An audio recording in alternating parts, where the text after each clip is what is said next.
અનાજ લીધા વગર કઈ ચાલશે? મારા જેવા અભણ જીવલાને દર વખતે અનાજ લેવામાં બહુ માથાકૂટ કરવી પડે હો. ઓ બાપા, પડી ગયો, ઈંડું ભાંગી ગયું. મને કોક ઊભો કરો. એ ગગા, તે મને ઉપાડ્યો ને, ભગવાન પણ તને આમ જ ઉપાડે હો. જીવા બાપાને ઘઉં ચોખા લેવા દો. જીવા બાપા થાકી ગયા છે. એ વાહ ગગા વાહ, ભગવાન તારું ભલું કરે ને જેઠ મહિના સુધી જીવતો રહે. લાવો બાપા, તમારું રાશન કાર્ડ આપો. એ ગગા લઈ આવતો, મારી થેલીમાં કાર્ડ પડ્યું છે. આ લે આ કાર્ડ.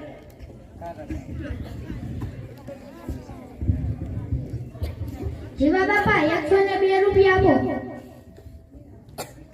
આલે 100 રૂપિયા. આ શું? આ તો 100 રૂપિયા જ છે. મારા જમા છે એમાંથી લઈ લો. જીવા બાપા, અમે કોઈના જમા કે બાકી રાખતા જ નથી. તેથી તો તારો ગગો બેઠો હતો, એની પાસે મારા પૈસા જમા છે હો. શું જીવા બાપા તમે આખો? હજી મારા લગ્ન જ નથી થયા. તો આલે આ બાકર.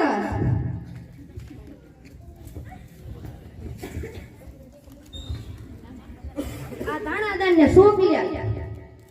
આ શું? આના આલે 2 રૂપિયા તો આપવા જ પડશે, એના વગર માલ નહીં મળ્યો. આ રૂપિયાની વાત કર. આઠાનાની દાણાદાર ને આઠાનાની ખાટી મીઠી સોંપ્યા. થઈ ગયા ને 2 રૂપિયા.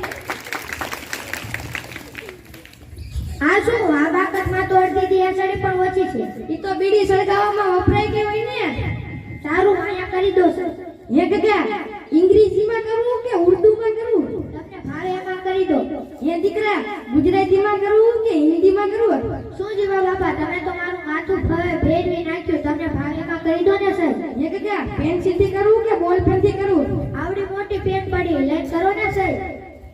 એ આલ્યા, મને ક્યાં લખતા જ આવડે? હું ક્યાં બધી ભણવા ગયો? શું જીવા બાપા, તમે મગજનું દય કરો તો અંગૂઠો મારી દો, અંગૂઠો. એ બાપા જલ્દી કરો ને, અમારા બીજા કામ છે. એ ભાઈ, આ બાપા તો સારી નહીં રહેશે. અમારા છોકરા ભણવા મૂકવા જવાનું છે. બાપા જલ્દી કરો ને, હજી તો અમારે ખેતરે પણ જવાનું છે. આ બાપાને કોઈ સમજાવો ને કે અમે પૈસા નવરા નથી, અમારે પણ કામ છે. અમે સવારના લાઈનમાં હળવો માણસ. એક દે પગનો અંગૂઠો મારું કે હાથનો અંગૂઠો મારું? જીવા બાપા, પગનો અંગૂઠો નો હાલે, હાથનો અંગૂઠો મારી દો. હાથનો. એક દે જમણા હાથનો અંગૂઠો મારું કે ડાબા હાથનો અંગૂઠો મારવા? જમણા હાથનો અંગૂઠો મારી દો. એ હાલે, મારે ક્યાં જમણા હાથનો અંગૂઠો છે.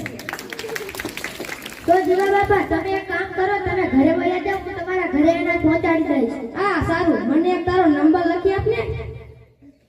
ગગા, ભગવાન તને દોઢો વરાનો કરે.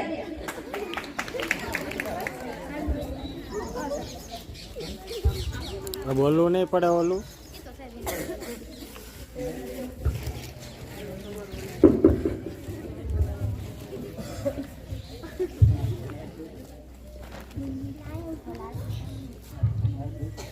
હા. અરે સાંભળો બધા, આ બાપા ભણ્યા ને એટલે તેમને ઘણી બધી મુશ્કેલીઓનો સામનો કરવો પડ્યો. જો આપણે ભણ્યા નહીં તો જિંદગીમાં ઘણા હેરાન થઈએ. તો આપણી આજુબાજુના ઘણા એવા બધા લોકો છે જે ભણ્યા હશે નહીં. તો બધા ભણજો કે બધાને ભણાવજો. જોયું ને તમે બધાએ, આ જીવા બાપા ભણ્યા નહીં તો આ બધાને કેટલી તકલીફ પડી. એટલે આપણા જીવનમાં ભણવું બહુ જરૂરી છે. સાચું જ્ઞાન શાળામાં જ મળે.